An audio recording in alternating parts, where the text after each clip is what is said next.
Dia 9 de dezembro. Santa Gorgônia. Santa Gorgônia é descendente de santos.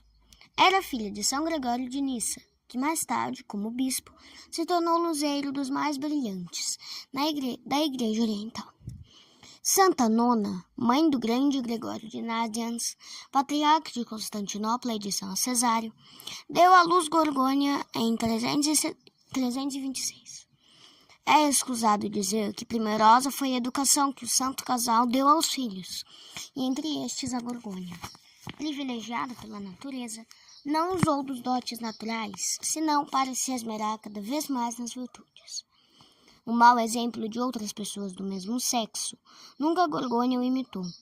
As invenções cosméticas, assim afirma São Gregório de Nazianz, seu santo irmão, deixavam-os para as atrizes e pessoas de vida airada. Outro adorno não desejava a não ser o da alma, e, com receio de desonrar a imagem de Deus, desprezava os excessivos cuidados que geralmente as mulheres têm pelo cabelo e os vestidos. Com muita prudência fugia do contato do mundo, e só a caridade podia levá-la a mostrar-se na sociedade, quando a necessidade ou o bem do próximo lhe requeria auxílio material ou espiritual. Embora instruída e inteligentíssima, evitava as discussões sutis e filosóficas, como todas as conversações inúteis. Com os olhos tinha feito uma aliança, para que se não vissem o que lhe podia pôr em perigo a pureza da alma. Considerando-se uma estranha aqui na terra, todas as aspirações se lhe dirigiam ao céu. O único desejo que nutria era de agradar aos habitantes da celeste Sião, para um dia merecer a dita de ser aceita em sua gloriosa companhia. Outra coisa não procurava, senão conhecer a vontade de Deus e cumprir-lhe a santa vontade. Resolvera o Senhor propor sua fiel serva, como exemplo e modelo, não só as donzelas, mas ainda as mães de família. Seguindo a vontade dos pais, Gorgônia casou-se com Vitaliano, jovem rico e de ilustre estirpe de Pisídia, porém pagão. Deus deu-lhe a luz da fé e a palavra convincente, e ainda mais as orações da santa noiva lhe abriram os olhos ao conhecimento das verdades cristãs. De 3 filhos com que Deus abençoou este matrimônio, a mais velha, Alipiana, casou-se com Nicobulo, homem de grandes virtudes e santidades. Gorgônia era em tudo o modelo perfeito da mãe de família cristã. Cumpridora dos deveres, era obediente ao marido, em tudo que não fosse pecado, e assim enfaticamente contribui para merecer-lhe alta estima e consolidar a paz e a harmonia na família. Como boa mãe de família, não desconhecia as obrigações para com Deus e os pobres, que o representam. A casa de Gorgônia era procurada por todos que se achavam em dificuldade. Principalmente eram viúvas e órfãos, que recorriam à bondade do coração da piedosa senhora.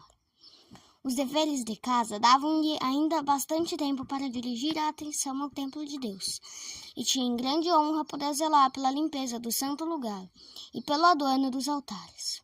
Em todas as obras não tinha em mira outra recompensa, senão o agrado de Deus e a salvação da alma. Entregue às obras de caridade, não descuidava da mortificação de si mesma. Longe de procurar uma vida cômoda, sujeitava o corpo às mais ásperas e duras penitências. Frequentes eram-lhe os jejuns. Passava noites inteiras em oração, entretida com a meditação ou leitura da Sagrada Escritura. Embora fizesse grandes e valiosas esmolas, não seguiu a opinião daqueles que, confiantes nas obras de caridade, continuam nos pecados, como se a esmola extinguisse as paixões. Gorgônia tinha aborrecimento das reuniões mundanas e amava tanto mais a solidão, o silêncio e o recolhimento. O seguinte acontecimento prova quão firme confiança tinha em Deus. Em uma viagem foi vítima de um desastre. O carro em que se achava tombou e graves foram os ferimentos que Gorgônia recebeu. Os pagãos não dissimularam a indignação contra um Deus que deixava sofrer tamanha calamidade a uma serva dedicada e fidelíssima. Gorgônia, entretanto, recusando qualquer intervenção médica, elevou o coração a Deus e viu-se imediatamente curada. Pouco tempo depois, caiu gravemente doente. Os médicos já não respondiam pelo seu restabelecimento. Gorgônia, tendo conhecimento do estado desesperador em que se achava, fez-se transportar para a igreja, pôs a cabeça sobre a mesa do altar, recebeu o pão eucarístico e, com toda a confiança de que a alma lhe era capaz, pediu a Deus que lhe desse saúde, e já não precisou mais de quem a carregasse, pois terminada a oração se achava completamente restabelecida.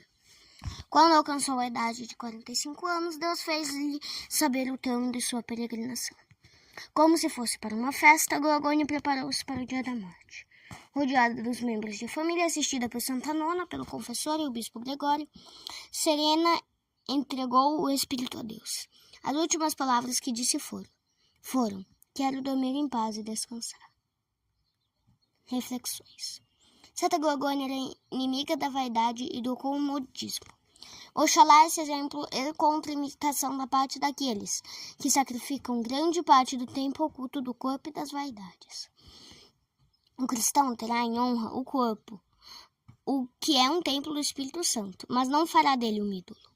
O tempo é aquele precioso dom do céu, para a maior honra de Deus e para a nossa própria salvação.